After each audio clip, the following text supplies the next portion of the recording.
রথযাত্রা, রবীন্দ্রনাথ ঠাকুর। রথযাত্রার দিন কাছে, তাই রানী রাজাকে বললে, চলো রথ দেখতে যাই। রাজা বললে, আচ্ছা। ঘোড়াশাল থেকে ঘোড়া বেরোলো, হাতিশাল থেকে হাতি, ময়ূরপঙ্খী যায় সারে সারে, আর বল্লম হাতে সারে সারে সিপাই সাঞ্চি, দাস দাসী দলে দলে পিছে পিছে চলল। কেবল বাকি রইল একজন, রাজবাড়ির ঝাঁটার কাঠি কুড়িয়ে আনা তার কাজ। সর্দার এসে দয়া করে তাকে বললে, ওরে তুই যাবি তো আয়। সে হাত জোর করে বললে, আমার যাওয়া ঘটবে না। রাজার কানে কথা উঠল, সবাই সঙ্গে যায়, কেবল সেই দুঃখীটা যায় না।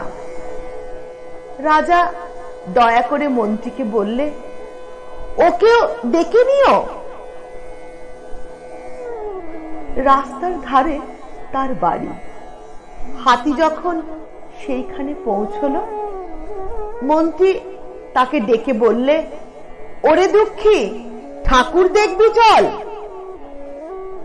সে হাত জোর করে বলল, কত চলবো, ঠাকুরের দুয়ার পর্যন্ত পৌঁছই এমন সাধ্য কি আমার আছে? মন্ত্রী বললে, ভয় কিরে তোর, রাজার সঙ্গে চলবি। সে বললে, সর্বনাশ, রাজার পথ কি আমার পথ? মন্ত্রী বললে, তবে তোর উপায়? তোর ভাগ্যে কি রথযাত্রা দেখা ঘটবে না?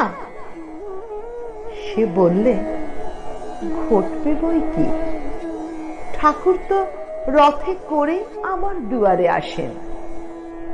মন্ত্রী হেসে উঠল, বললে, তোর দুয়ারে রথের চিহ্ন কই? দুঃখী বললে, তার রথের চিহ্ন পড়ে না। মন্ত্রী বললে, কেন বলতো? দুঃখী বললে, তিনি যে আসেন পুষ্পক রথে। মন্ত্রী বললে, কই রে সেই রথ? দুঃখী দেখিয়ে দিলে, তার দুয়ারের দুই পাশে দুটি সূর্যমুখী ফুটে আছে।